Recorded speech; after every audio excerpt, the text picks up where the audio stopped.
What's up, YouTube? Welcome back to the channel. It's your boy Next Gen Nero back with another review. Man, this is gonna be after the hype review of Spider-Man 2 and why I honestly think the game is mid. I think it was, kind of a letdown. I think it could have been way better. I have a lot of complaints, but the game isn't horrible. You're gonna hear a lot of comparisons to Batman Arkham City, just the Arkham trilogy as a whole. That's one of my favorite superhero games ever. I think it's one of the best superhero trilogies ever in gaming. And the media and a lot of people online would make Spider-Man 2 seem like a masterpiece, and just seem like it's just some perfection and standard that is just groundbreaking. And I don't think that that's quite true. What Batman Arkham City, I felt like that was a huge jump coming from Batman Arkham Asylum, going to the open city, being more free, being less linear. Spider-Man 2018 is not, now that's another one that's not one of my favorites. I spent, 60 hours in that on a PS4 Pro back in the day, and it was pretty fun. It was cool, but I feel like that game had some flaws too that suffered from pacing. And that's going to be a common theme I talk about in this review. Spider-Man 2 has very bad pacing, and that's very important in the game, because when it's low, it's very low, but when it's high, it's pretty high, and it has some good moments. Now, I got the platinum in this game, so the platinum wasn't too hard, but I did enjoy doing it, which I'll touch on some of the reasons why. I will say I enjoyed Miles Morales more. I also got the platinum trophy for that, and I feel like that overall was a more enjoyable experience, man. So let's just get right into it, guys. So I don't want to waste any time. So this game has some of the worst pacing I've ever seen, and it's one of the biggest letdowns after a great introduction to a game since probably Horizon Zero Dawn for me, which was extremely boring. Personally, I thought the introduction to that game was fantastic. I felt emotional about her losing friends and stuff like that.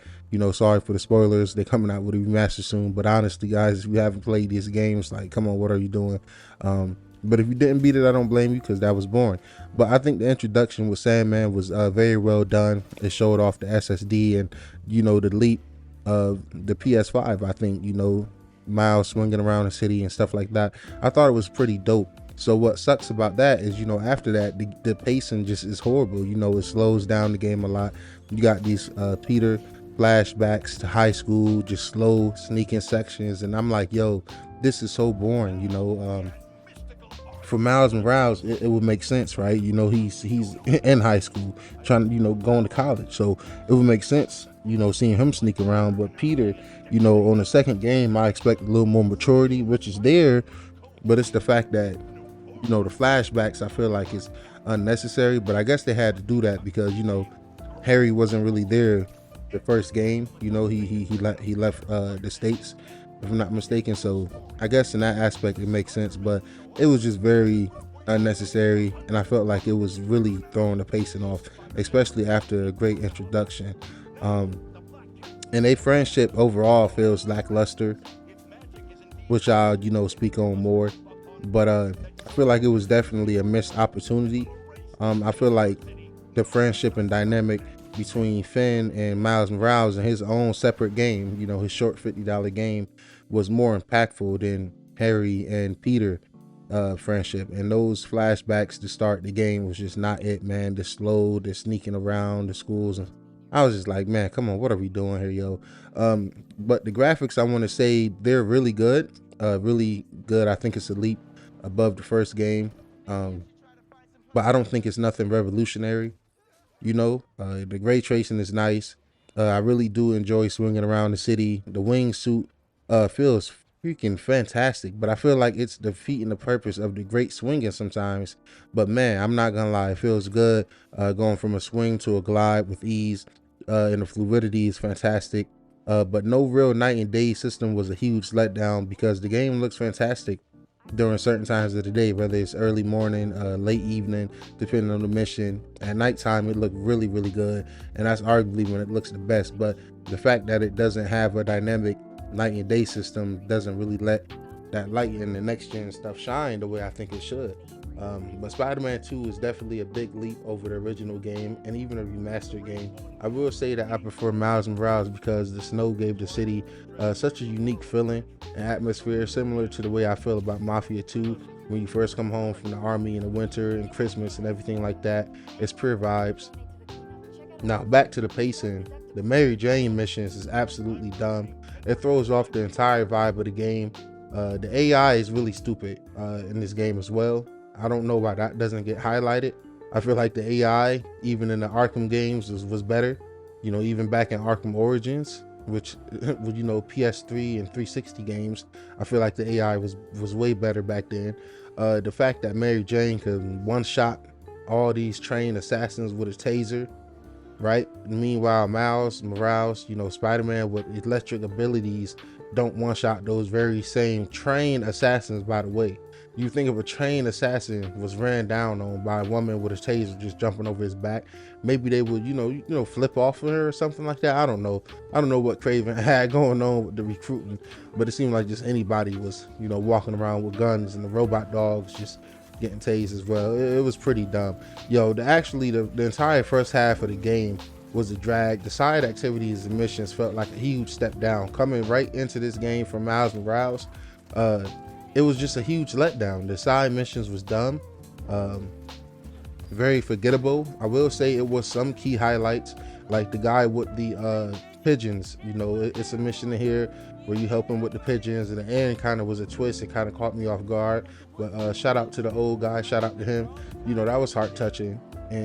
But besides that, it was just pretty silly. Whether I was helping two guys set up the prom thing, like that's cool, but I'm like what am I doing here? You know what I'm saying? So you're helping two guys get together for prom, you're helping you're having the flashbacks of Peter and Harry in high school, then you sneaking around with Mary Jane one-shotting people. It's like, what is going on here? I'm happy Miles Morales is getting attention, but it felt like even in this game he kind of took a back seat and wasn't utilized as much as I think he should. But that goes back to the pacing and stuff like that, and the amount of side activities that was kind of just lackluster. I will say that Miles Morales and his girlfriend, the death girl, her name, I'm forgetting her name right now, but she was very dope. I like them. I like their relationship way more than like Peter and Mary Jane, like the tough girl act and everything like that. The highlight was the Venom suit, and Venom and everything like that. Peter having a backbone for once when he had the suit on was fun, and reminded me of the Tobey Maguire days when he first got the symbiote and was feeling confident. I thought that was very fun. The combat in this game is really good, but personally, guys, I still prefer the weightiness feel of the Batman Arkham games, which is my favorite superhero games, which I gotta keep mentioning. But this combat is still great nonetheless. I think they did a great job at making Miles Morales and Peter feel different. I prefer Miles Morales overall, although the Venom powers with Peter is pretty fun too, when he have the symbiote suit on.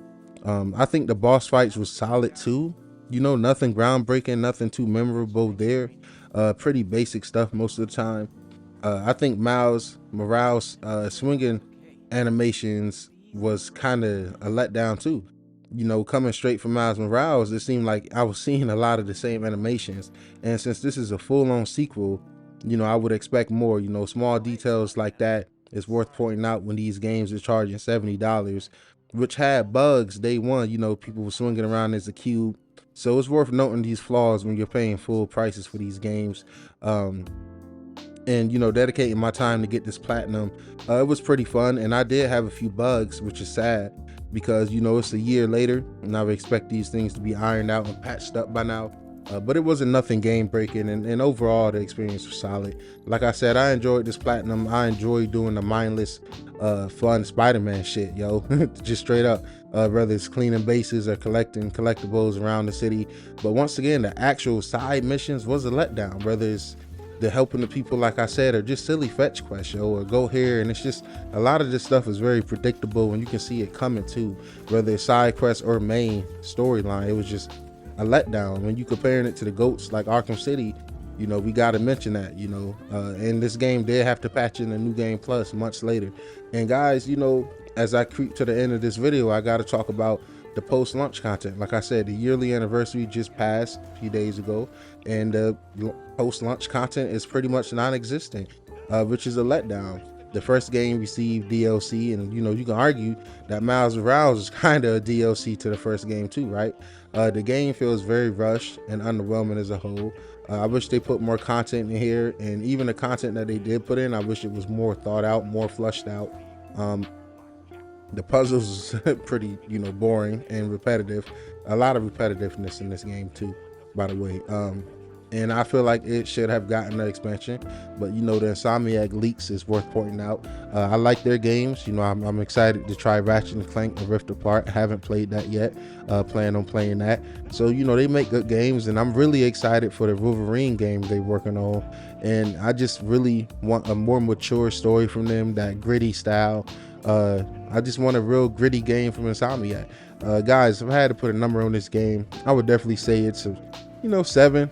It's a good game. It's an alright game, but when you comparing it to stuff like Batman, Arkham City, and even Arkham Knight, the amount of content and stuff that is there is way better in my opinion than what's in this package right here. So I would rank it higher than the first game, but I would definitely say it's a step below Miles Morales. It's been your boy Nexionero. Make sure you like, subscribe, comment below whether you agree, disagree, and let me know why. I'll catch you guys in the next one. Peace.